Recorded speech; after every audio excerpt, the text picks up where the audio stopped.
বাংলাদেশের যে 1947 সালে দেশভাগের পর, তার আগে 1947 সালে আপনারা জানেন যে একটা ভয়াবহ দাঙ্গা সৃষ্টি হয়েছিল। 47 সালে দেশভাগ, 1965 সালে আপনারা জানেন যে পাক ভারত যুদ্ধে যে অর্পিত সম্পত্তি, সেটা পাকিস্তান আমলে আপনারা জানেন যে সেই আইনটা বাতিল করা হয়, কিন্তু সেই আইন কিন্তু এখনো চলমান। এরপরে 1971 সালে মুক্তিযুদ্ধের সময় আপনারা জানেন যে কি পরিমাণ আমাদের 30 লক্ষ শহীদের ভিতরে সংখ্যালঘু সম্প্রদায় অধিকাংশ তাদের জীবন বলিদান এবং রক্তের মধ্য দিয়ে একটা স্বাধীন বাংলাদেশ প্রতিষ্ঠিত হয়েছিল। আমরা ধরে নিয়েছিলাম যে এই বাংলাদেশ ধর্ম বর্ণ নির্বিশেষে সকলের অসাম্প্রদায়িক বাংলাদেশ প্রতিষ্ঠিত হবে। পরবর্তীতে বিভিন্ন পট পরিবর্তন এবং চড়াই উতরাই আপনারা জানেন যে বাবরি মসজিদ ভাঙাকে কেন্দ্র করে সেখানেও সংখ্যালঘু সম্প্রদায়ের উপরে এক প্রকার অত্যাচার নির্যাতন হয়েছে।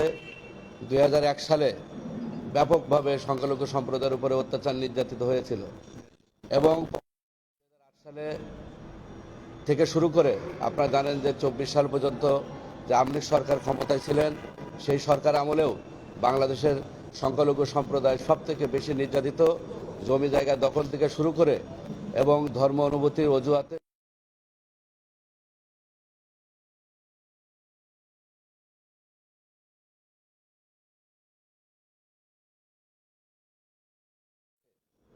বাইশটা জেলায় সংখ্যালঘু সম্প্রদায়ের উপরে হামলা হয়েছিল। এবং আমরা আইন সালিশ কেন্দ্রের একটা রিপোর্ট অনুযায়ী আমরা দেখেছি যে 19 সাল থেকে 23 সাল বা 24 সাল পর্যন্ত সংখ্যালঘু সম্প্রদায়ের উপরে অত্যাচার করেছে। তারাও এই ধারাবাহিকতায় 5 আগস্টের পরে আপনারা জানেন যে 5 আগস্ট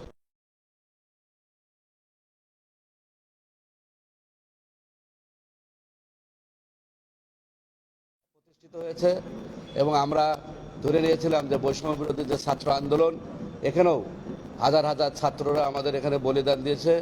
তাদের রক্তের মধ্য দিয়ে আমরা একটা নতুন বাংলাদেশ প্রতিষ্ঠার আমরা হয়তোবা সকলে মিলে স্বপ্ন দেখেছিলাম, কিন্তু সেই স্বপ্ন আবার সেটা আমরা দেখলাম যে সব কিছুতেই সনাতনী সম্প্রদায় একটা বলির পাটা হিসেবে ব্যবহার করা হয়। নির্বাচন কেন্দ্রগুলোকে যদি দেখেন, সেই সময়ও যদি আওয়ামী লীগ জিতে, বিএনপি বা অন্যান্য রাজনৈতিক দল যারা থাকে তারা সংখ্যালঘু সম্প্রদায়ের করে। কোনো কারণে যদি বিএনপি জেতে, তাহলে আওয়ামী লীগ বা যারা অন্যান্য দল থাকে তারা আমাদের উপর অত্যাচার নির্যাতন করে যে আমরা তাদেরকে ভোট দিই নাই। তা সব কিছু মিলে নির্যাতনের মূল কেন্দ্রবিন্দু হলো এই সনাতনী সম্প্রদায়, অর্থাৎ আমরা একটা ফুটবলের মতো আমাদেরকে ব্যবহার করা হয়।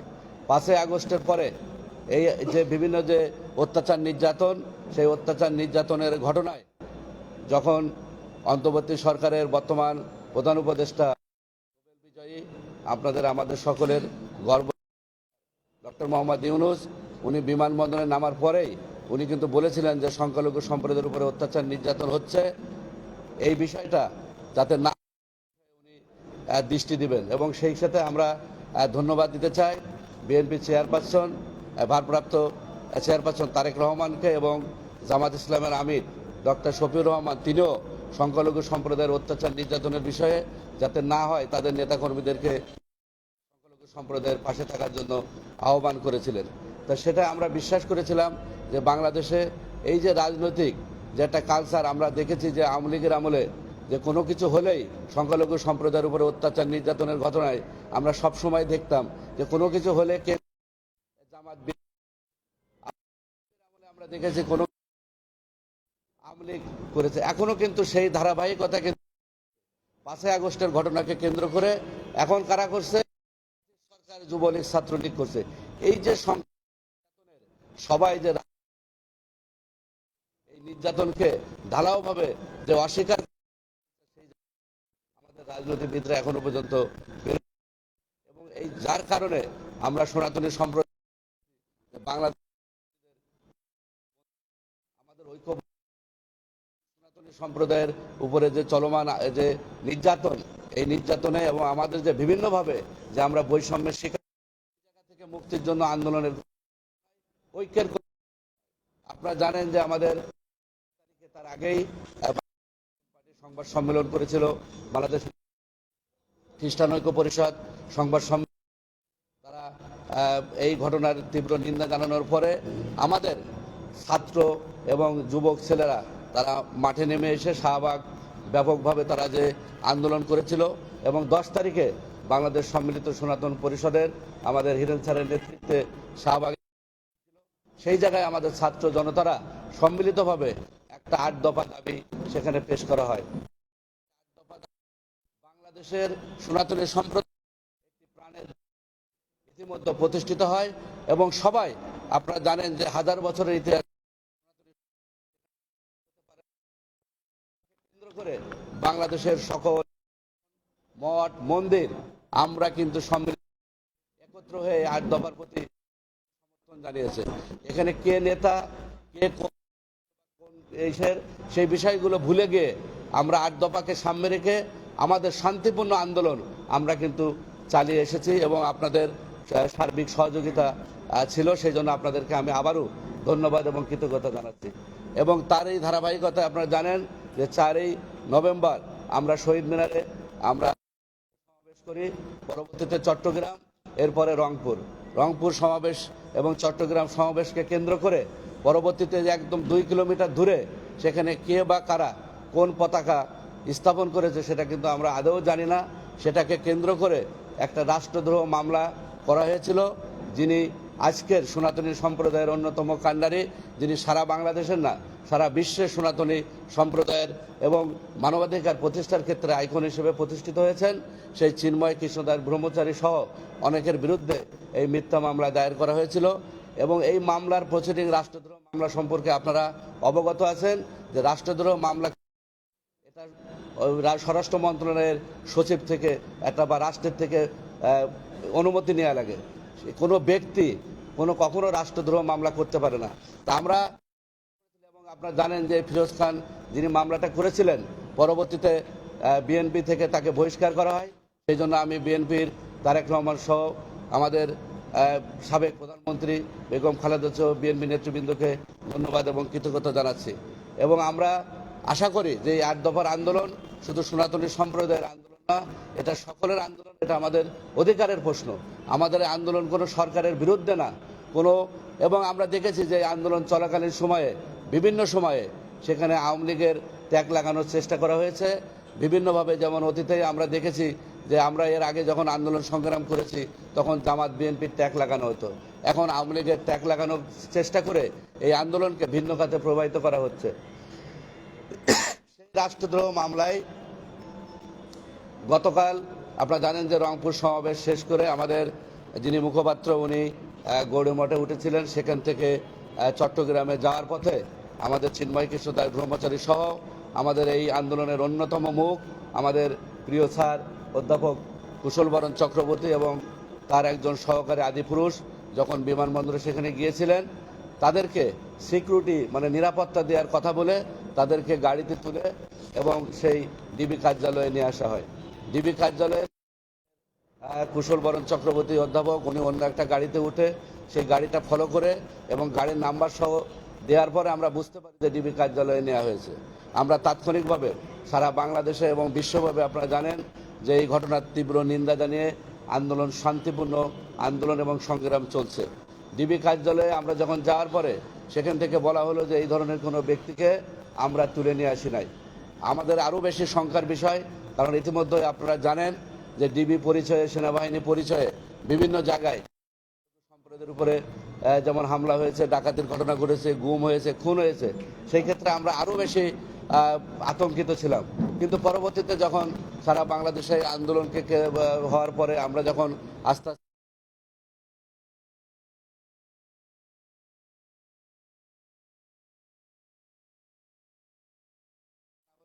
তাকে গ্রেপ্তার করা হয়েছে কিনা, কি কারণে, তারা বললেন যে আমরা জিজ্ঞাসাবাদের জন্য নিয়ে আসা হয়েছে, আশা করি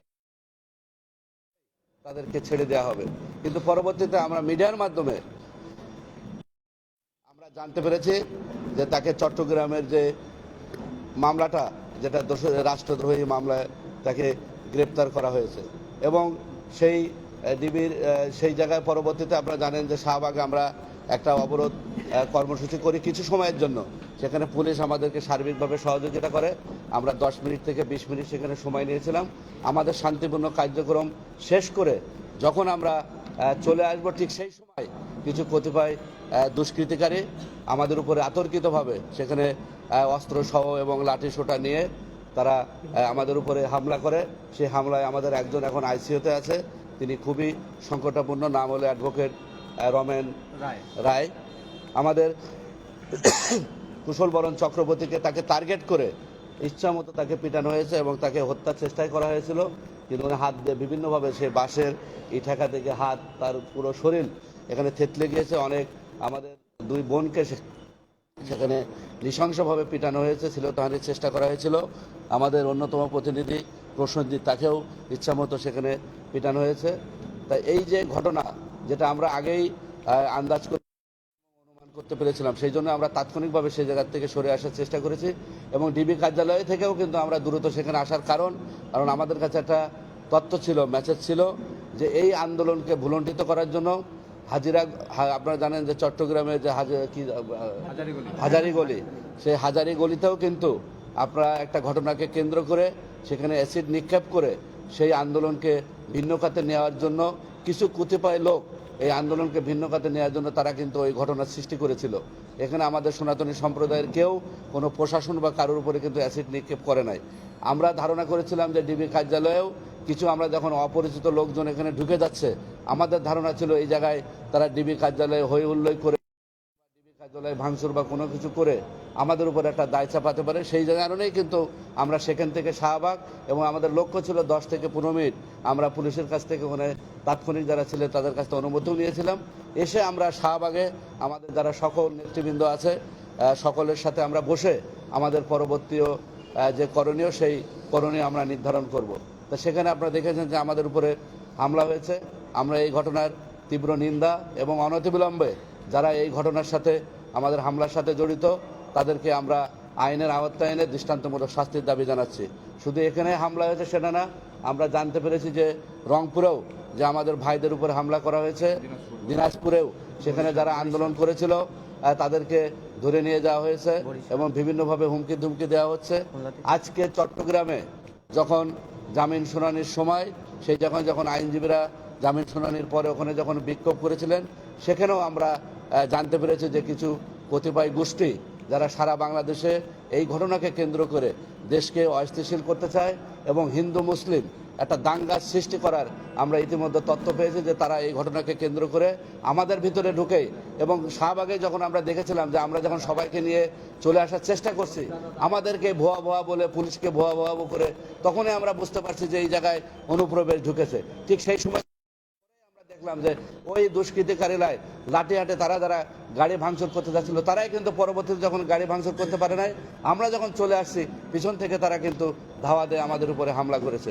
তা আমরা, এটা মনে হচ্ছে যে সারা বাংলাদেশে কিছু সাম্প্রদায়িক গোষ্ঠী এই সনাতনী সম্প্রদায়ের আন্দোলনকে ভুলণ্ঠিত করার জন্য এবং দেশের বর্তমান পরিস্থিতিকে অস্থিতিশীল করার জন্য এটা সারা বাংলাদেশে হিন্দু মুসলিম যে সম্প্রীতি সেটা বিনষ্ট করার চেষ্টা এবং পায়তারা চলছে এবং বিভিন্ন জায়গায় সেটা আমরা দেখতে পেরেছি। এবং চট্টগ্রামের আজকে বিক্ষোভে বিভিন্নভাবে তাদের উপরে গ্রেনেড এবং টিয়ার সেল সহ বিভিন্নভাবে ককটেল সহ বিভিন্ন ধরনের হামলা করা হয়েছে এবং ওখানে আহত হয়েছেন। আমরা এই ঘটনার তীব্র নিন্দা জানাচ্ছি এবং অনতিবিলম্বে আমরা এই চিন্ময় প্রভুর মুক্তি দাবি করছি।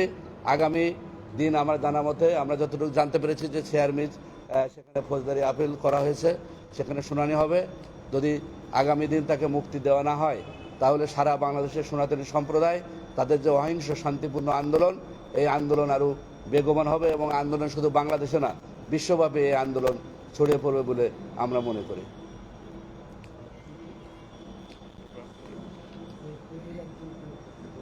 এই পর্যায়ে আমাদের একটা প্রেস লিস্ট আছে, সেই প্রেস লিস্ট পড়বেন আমাদের এই বাংলাদেশ সম্মিলিত সনাতনী জাগরণ জোটের অন্যতম প্রতিনিধি প্রসেনজিৎ হালদার। এরপরে যদি আপনাদের কোনো প্রশ্ন থাকে তাহলে আমরা সেই প্রশ্নের উত্তর দেব।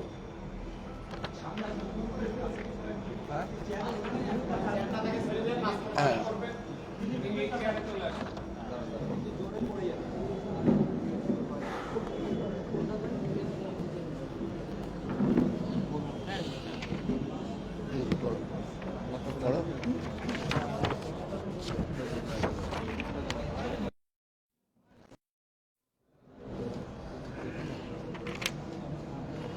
প্রথমে নমস্কার এবং আদাব সকলকে। প্রথমে আমি ধন্যবাদ জ্ঞাপন করছি আমাদের সামনে উপস্থিত আমাদের সাংবাদিকবৃন্দ, যারা আমাদের আস্থা এবং বিশ্বাসের প্রতীক, যাদের মাধ্যমে সমগ্র বিশ্ব এই খবরটা পেয়ে যায়। এবং আমার সামনে উপবিষ্ট আছেন আমার শ্রদ্ধনীয় স্যার, আমার পিতাতুল্য বাবা, যারা যারা আছেন, এবং আমাদের দাদা সহ ছোট ভাইরা, সকলকে আমার প্রণাম। আপনারা সবাই অবগত আছেন যে আমাদের যে বিষয়টা নিয়ে আজকে তাৎক্ষণিক বসা, সে বিষয়টা একটু উল্লেখ করে আমি সংবাদ বিজ্ঞপ্তি এটা আমি পাঠ করব। আমাদের বাংলাদেশ সম্মিলিত সনাতনী জাগরণ জোটের মুখপাত্র শ্রীমৎ চিন্ময় কৃষ্ণ দাস ব্রহ্মচারী, তিনি ঢাকাতে এসেছিলেন। ঢাকাতে এসে তিনি ঢাকা থেকে চট্টগ্রামে যাওয়ার উদ্দেশ্যে ঢাকা বিমানবন্দর থেকে তাকে ডিবি পরিচয়ে তুলে আনা হয়।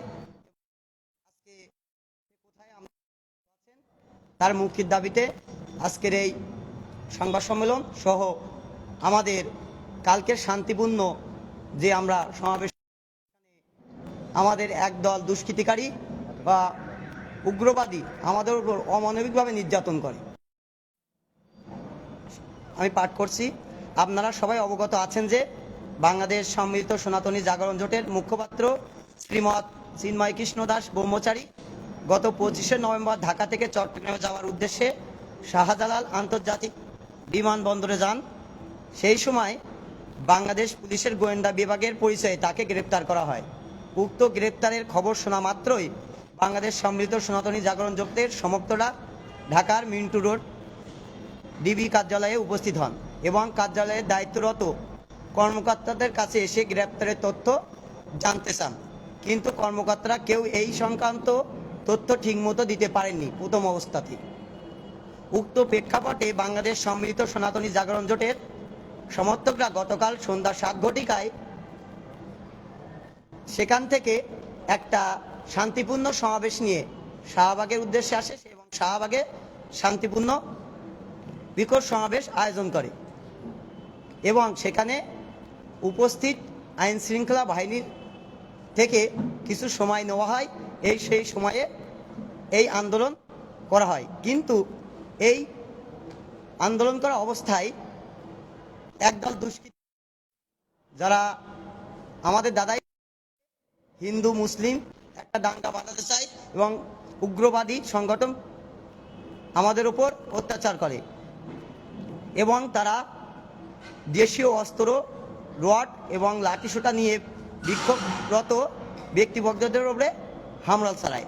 উক্ত আতর্কিত হামলায় বাংলাদেশ সম্মিলিত সনাতনী জাগরণ জোটের প্রায় 30 জন সমর্থক আহত হন। তার মধ্যে 3 জনের অবস্থা অত্যন্ত গুরুতর এবং আমাদের 2 জন নারীকে শারীরিকভাবে নির্যাতনের শিকার হয় এবং রাস্তায় ফেলে মারে। দুঃখের সাথে বলতে হচ্ছে যে বাংলাদেশ পুলিশ প্রশাসনের উপস্থিতিতে উক্ত বর্বরোচিত হামলা সংঘটিত হয়। সেখানে আইন শৃঙ্খলা বাহিনী সেখানে উপস্থিত ছিল, অথচ পুলিশের পক্ষ থেকে হামলা প্রতিরোধে তেমন কোনো পদক্ষেপ নেওয়া হয় নাই। বাংলাদেশ সম্মিলিত সনাতনী জাগরণ জোট উল্লেখিত বিক্ষোভ সমাবেশে হামলা ও আহত করার সাথে জড়িতদের অনতি বিলম্বে আইনের আয়তায় এনে দৃষ্টান্তমূলক শাস্তি প্রদান ও বাংলাদেশের সাধারণ নাগরিক হিসাবে বাংলাদেশের সম্মিলিত সনাতনী জাগরণ জোটের শান্তিপূর্ণ সমাবেশের অধিকার নিশ্চিত করতে সংশ্লিষ্ট কর্তৃপক্ষের নিকট জোর দাবি জানাচ্ছি। সকলকে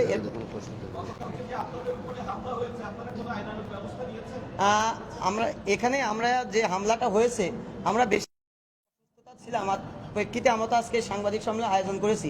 এর পরবর্তীতে আমাদের সিনিয়ররা আছেন, এরপরে আমরা পদক্ষেপটা গ্রহণ করবো আইন অনুযায়ী। না, আমরা এখনো গ্রহণ করি না। আজকে নেওয়ার কথা আছে সেটা। আচ্ছা, আমরা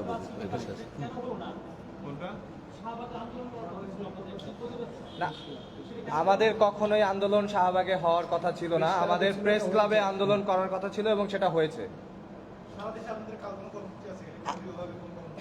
এখন জি, আমাদের আজকে বিকাল 3টার সময় প্রেস ক্লাবে একটা কর্মসূচি ছিল এবং সেটা হয়েছে। আচ্ছা, আগামীকাল বলতে আপনারা জানেন যে আগামীকাল আমরা বলেছি যে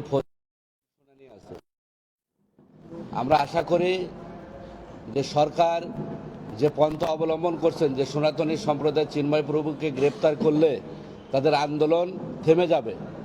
আমরা মনে করি যে চিন্ময় প্রভু শুধু একজন না, সনাতনীদের প্রতিটা ঘরে ঘরে চিন্ময় প্রভুর জন্ম হয়েছে। অতএব একজন চিন্ময় প্রভুকে গ্রেপ্তার করে এই আন্দোলনকে থামানো যাবে না। যদি কালকে তার জামিন না হয়, যেহেতু এটা আইনগত প্রসেস, যেহেতু আমরা আইনের প্রতি শ্রদ্ধাশীল, আমরা আইনের প্রতি শ্রদ্ধা রেখেই কালকের ঘটনা আমরা পর্যবেক্ষণ করার পরে, আপনারা জানেন যে এই আন্দোলন সারা বাংলাদেশ ব্যাপী, বিশ্বব্যাপী। তা আমাদের আরও যারা সাধু সন্ত বা যারা আছে আমাদের এই আন্দোলনের সাথে জড়িত, সবার সাথে আমরা বসে আপনাদেরকে ডেকে আমরা আমাদের পরবর্তী কর্মসূচি আপনাদেরকে জানাবো। তবে এতটুকু আমরা বলতে পারি, যদি কালকে চিন্ময় প্রভুর জামিন না হয়, তাহলে আমাদের যে আন্দোলন আমরা বিচ্ছিন্নভাবে না করে আমাদের এই আন্দোলন শান্তিপূর্ণ এবং অহিংস।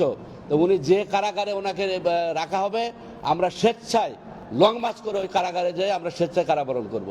প্রতিটা সনাতনী সম্প্রদায় কারাবরণ করার জন্য স্বস্থায়ীভাবে প্রস্তুত আছে।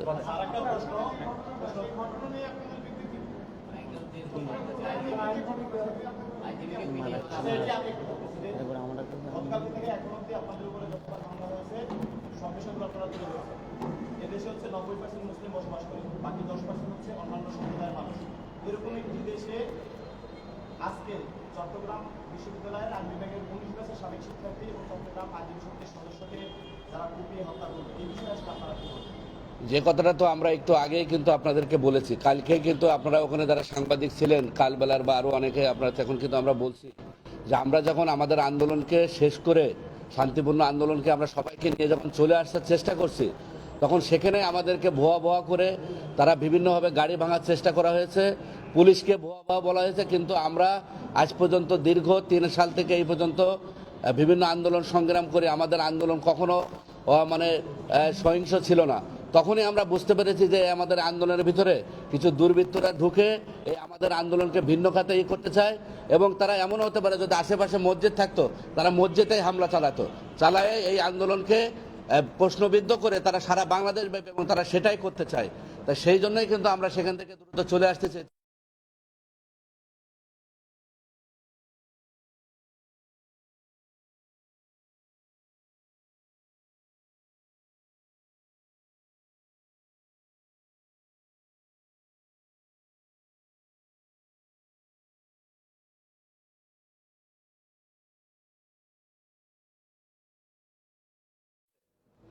পুরো চট্টগ্রামে কিন্তু বিভিন্ন জায়গায় যারা সনাতনী আইনজীবী আছে তাদের ওখানে হামলা চালানো হয়েছে। 7টা আজ পর্যন্ত আমরা যতটুকু জানতে পেরেছি যে 7টা মন্দিরে হামলা চালানো হয়েছে।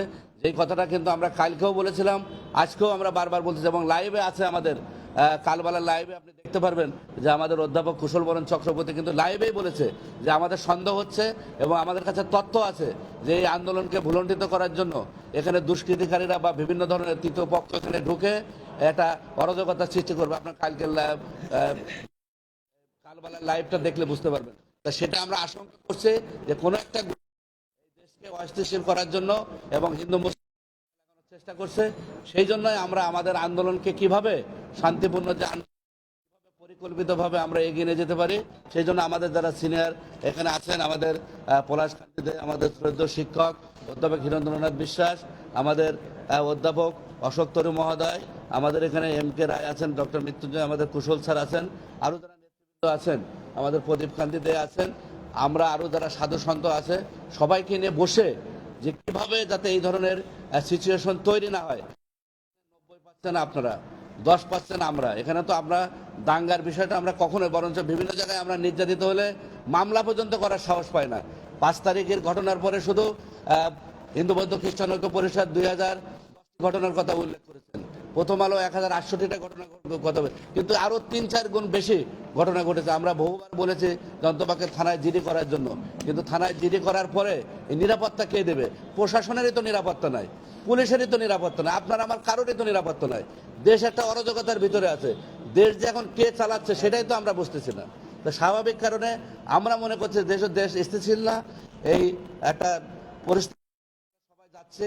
তা আমরা কিভাবে এই আমাদের আন্দোলনকে শান্তিপূর্ণভাবে আমরা এগিয়ে নিয়ে যেতে পারি, আপনাদের সাথে আমাদের নিয়মিত যোগাযোগ থাকবে। আমাদের আগামী কর্মসূচি কি হবে, সেই কর্মসূচি এবং অহিংস সেটা আমরা আপনাদেরকে জানিয়ে দেব।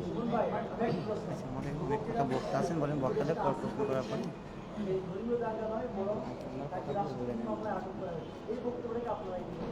কোনটা উপদেষ্টা আসিফ সাহেবের যে কথা, সেটা আমাদের নজরে এসেছে। রাষ্ট্রদ্রোহী মামলা বলতে মামলা বলতে কি সেটা তাহলে আগে বুঝতে হবে। সেটা কিন্তু আমি আমার ব্রিফিংয়ে কিন্তু একদম স্পষ্ট করে দিয়েছি যে রাষ্ট্রদ্রোহ মামলা কখনো কোনো ব্যক্তি করতে পারে না।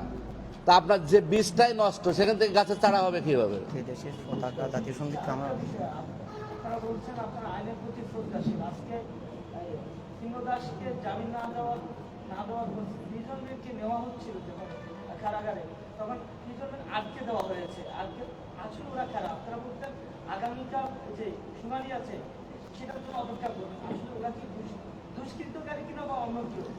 সেটা তো আমি কিন্তু বারবারে বলেছি। আমাদের অধ্যাপক কুশল বরণ চক্রবর্তী কিন্তু কালকেই লাইভে কালবেলাতে কিন্তু বলেছে এবং আমরাও কিন্তু দেখেছি। যখন আমি বারবার যে কথাটা বলতেছি, যখন আমরা আন্দোলন করে ফিরে আসব সেখানে পুলিশের কিন্তু আমাদের 10-20 মিনিট সময় দিয়েছিলেন। 20 মিনিটের ভিতরে যখন আমরা সবাইকে ডেকে নিয়ে যখন আমরা চলে আসতেছি, কিন্তু আমরা সবাইকে ডাকতেছি কিন্তু কেউ আসতেছে না।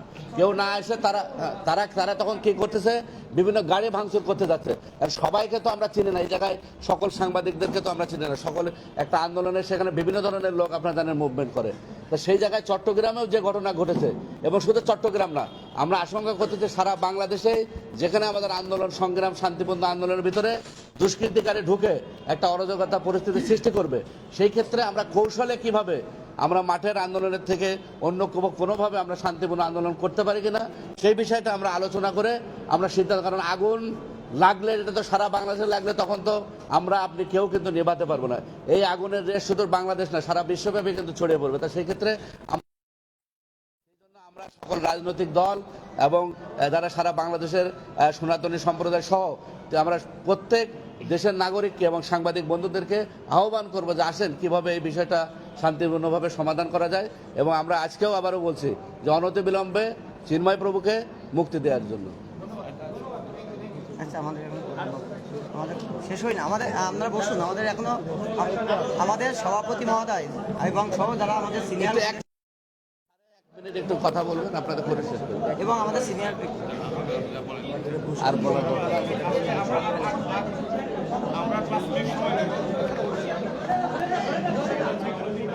ওটা ধরেন না, ওটা ধরেন না, না স্যার এখানে চলে আসুন। স্যার এখানে, আমি এখানে স্যারের ওখানে চলে আসুন। স্যারের ওখানে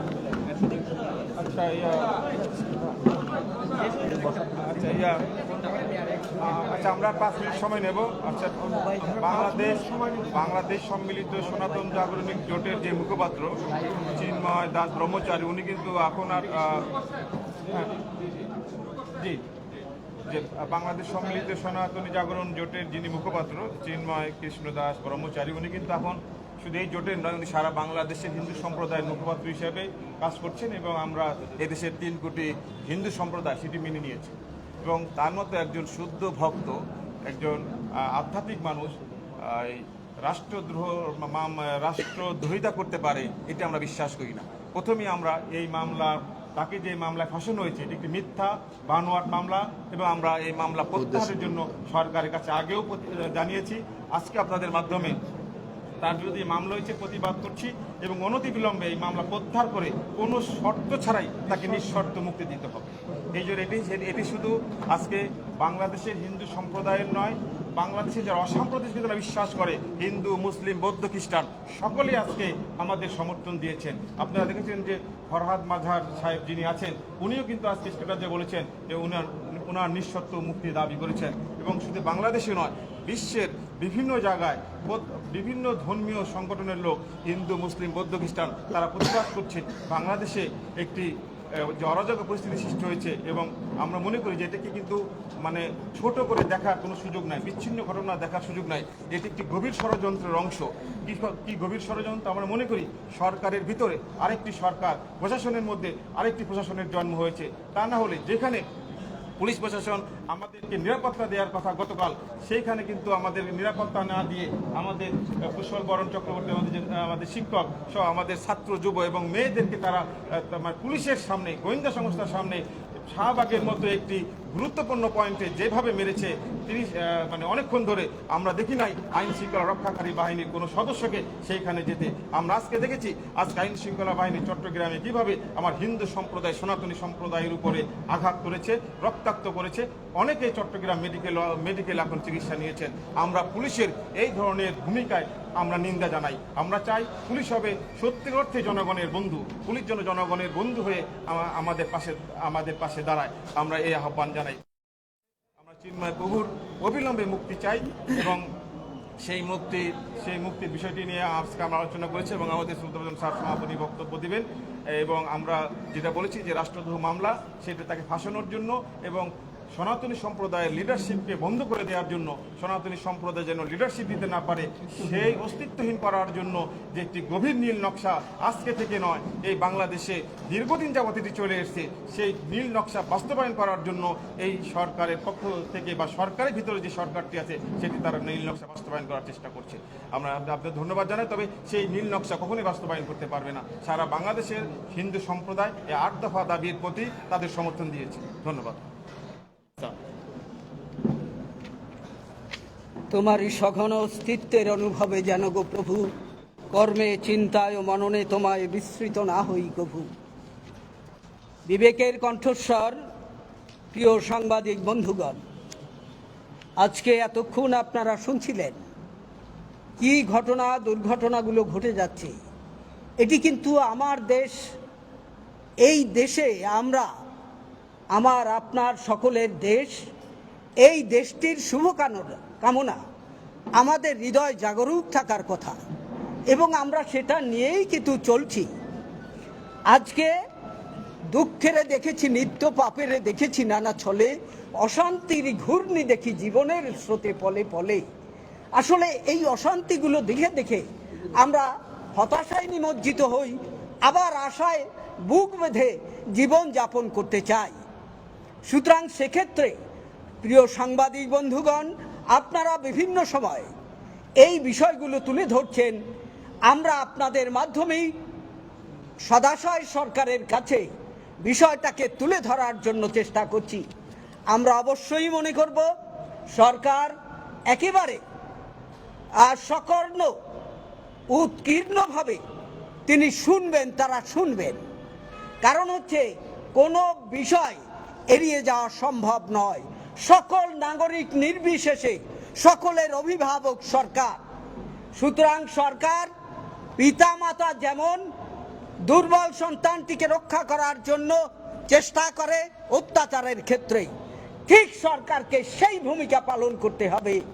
আমরা আশা করছি আমরা এই প্রিয় মাতৃভূমি, এখানে আমরা সবাই যেন হিন্দু, মুসলিম, বৌদ্ধ, খ্রিস্টান সবাই মিলে যেন একভাবে এগিয়ে যেতে পারি এর উন্নয়ন, এর সমৃদ্ধির জন্য। কিন্তু কিছু সংখ্যক মানুষ, আপনারা যারা সব নয়, তারা কিন্তু সত্যি সত্যি তাদের উদ্দেশ্যটা বাস্তবায়নের জন্য দুরভিসন্ধিমূলকভাবে তারা যাচ্ছে। কিছু ভালো মানুষ যারা, তারা কিন্তু যেন তাদের সাথে এটে উঠতে পারছেন না, এরাই বিভিন্ন জায়গায় দুরভিসন্ধি। আপনারা দেখেন ছোট্ট একটা সম্পত্তি উদ্ধার করার জন্য, এই সুযোগে নেওয়ার জন্য, এই সুযোগে হয়তো হত্যা করছে প্রতিপক্ষকে, যাকে প্রতিপক্ষ মনে করছে। সুতরাং তারা উদ্দেশ্য প্রণোদিতভাবে এই কাজটি করছে। এই কাজটি লক্ষ্য করে সরকার যদি প্রতিটি ক্ষেত্রে, সরকার আমাদের প্রধান উপদেষ্টা, তিনি তো সব জায়গায় থাকবেন না, কিন্তু তার তো সর্বত্র সারা দেশে ছড়িয়ে আছেন এই প্রশাসন। সুতরাং তারা যেন সেখানে সেই কাজটি যথোচিতভাবে করে। আমরা আশা করছি আমরা এভাবে আপনাদের সাথে একাত্ম থেকে আমরা আমাদের সকলকে আশা করছি অহিংস এবং সুনিয়ন্ত্রিত আন্দোলন আমরা চালিয়ে যাব। এবং এই আন্দোলন চালিয়ে যাওয়ার জন্য ছাত্র যুব জনতা তারা যে বদ্ধপরিকর, তারা আজকে এই আন্দোলন, কোনো দরকার নেই আন্দোলন কেন থাকবে যদি সমস্যা না থাকে। সমস্যা যদি থাকে, অর্থাৎ ব্যথিতের আর্তনাদ সে প্রকাশ করবেই, অত্যাচারিত তার ক্রন্দন সে তার ভেতর থেকে বেরোবেই। সুতরাং সেই কারণে আজকে এই বাস্তব কারণে এটা যখন হচ্ছে, সরকারকে এটা বুঝে পদক্ষেপ নিতে হবে। সরকার অবশ্যই জানেন কিভাবে তার সমাধান করতে হবে। কোনো উপেক্ষা নয়, উপেক্ষা কিন্তু আরো বেশি গভীর সমস্যা তৈরি করতে পারে। সুতরাং সেক্ষেত্রে একেবারে সতর্ক পদক্ষেপে সরকার যাতে এখানে কত পদক্ষেপ নিতে পারেন, inter ministerial high power committee করে অথবা যে কোনো ভাবে তারা এই পদক্ষেপগুলো নিতে পারেন। কিভাবে 8 দফার আন্দোলন, এই 8 দফার আন্দোলনের কারণেই কিন্তু আজকে শ্রীমৎ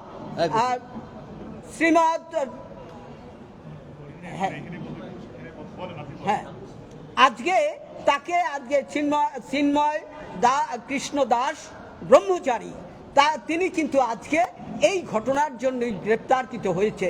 সুতরাং এই 8 দফাটাকে স্বাভাবিকভাবে সরকার এটাকে নজরে নিয়ে, যাতে এটা জানেন প্রধান উপদেষ্টাও জানেন এবং অনেকে জানেন। সুতরাং এই 8 দফাকে এটা একটা অপূরণীয় কোনো বিষয় নয়। যদি কোথাও কোনো অসুবিধা থাকে সরকারি ব্যবস্থা করবেন কিভাবে তা করা যায়, অথবা কিভাবে এদেরকে কথা বলা যায়, ডেকে কথা বলা যাবে অবিলম্বে। আমরা মনে করছি সনাতন ধর্মাবলম্বী যারা নেতৃবৃন্দ রয়েছেন, সাধু সন্ত রয়েছেন, যারা এই আন্দোলনে তাদের অবদান রাখছেন, তাদের সবাইকে ডেকে প্রতিনিধিত্বমূলকভাবে সরকার কিভাবে এর সমাধান করতে পারেন, এর সমাধানটা মিউচুয়াল আন্ডারস্ট্যান্ডিং অর্থাৎ একে অপরের সাথে মত বিনিময়ের মাধ্যমে এই সমস্যার সমাধান করতে পারবেন। এবং আন্তরিক সৎ প্রচেষ্টা যদি থাকে যে কোনো পাহাড় সমান সমস্যাও সমাধান করে ফেলা যায়, কিন্তু যদি আন্তরিকতা না থাকে তাহলে সামান্য বিষয়কেও অনেক বড় করে দেখা যায় বিপরীতভাবে। সুতরাং আজকে আপনাদের বেশি সময় নেব না, আমরা আসলেই আমাদের যারা এখানে আসেন কুশলবরণ চক্রবর্তী সহ তারা যারা আজকে প্রসেনজিৎ হালদার এবং অন্য যারা আহত হয়েছেন এই আন্দোলনে, চট্টগ্রামে যারা আন্দোলনে আহত হয়েছেন এবং ক্ষতিগ্রস্ত হয়েছেন, সকলের প্রতি আমরা সহমর্মিতা প্রকাশ করছি। এবং আমরা যাতে কিছু দুষ্কৃতকারীর জন্য সরকারের ভাবমূর্তি ক্ষুণ্ণ না হয়, সরকারকে সে বিষয়ে সতর্ক দৃষ্টি নিক্ষেপ করেই তারা যাতে এগিয়ে যেতে পারেন সরকার সমাধানের পথে, আমরা সেই কামনা করে আপনাদের সামনে গ্রেপ্তার করছে কুশলদা গুটো সেটা বলবো। আজকে কুশলবরণ চক্রবর্তী এই মানে ওনার সামনে চিন্ময় প্রভুকে যেহেতু গ্রেপ্তার করেছিলেন, কিভাবে গ্রেপ্তার করা হয়েছিল, কি হয়েছিল সেই বিষয়ে একটু উনি একটু